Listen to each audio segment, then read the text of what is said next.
We're on your side tonight, looking back in history, long before Charlotte became a booming city that we know today.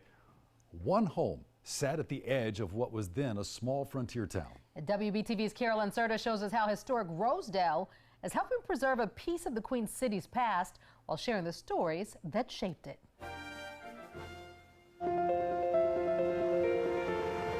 Nestled on 9 acres, no more than 3 miles from city center. Except for the noise on Tryon, if you're standing in a certain area, you would just feel like you were out in the country. The historic Rosedale House, the city's second oldest home, stands in the same place it did more than 200 years ago. People think Charlotte's always been a huge metropolitan and industrial community. We have not. In 1800, the census recorded only 276 people living in what was then known the Charlotte area. And Rosedale was the largest thing in town at that time. It was basically a self-sustaining community on its own. Historic Rosedale was built for a gentleman named Archibald Frew in 1815.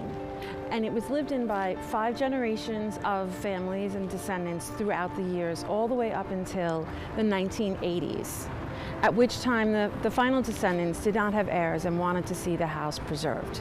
The 4,000 square foot house, once on 900 acres, was first built for the city's postmaster and tax collector.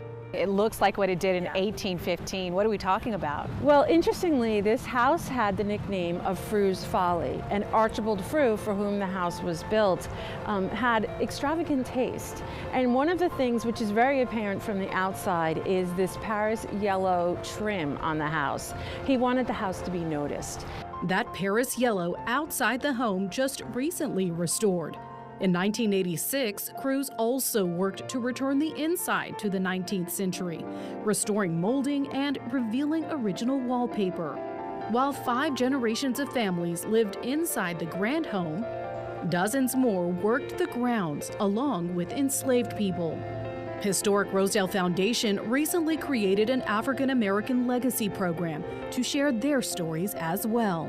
Through that program, we were able to highlight research, focus more equitably on the stories of the enslaved people who lived here and the descendants who then followed. They were an important part of the function of the place, but also their story hadn't been uplifted the way that we do so now. Today, historic Rosedale continues to serve the community through house museum and garden tours, special events, preservation, and outreach programs.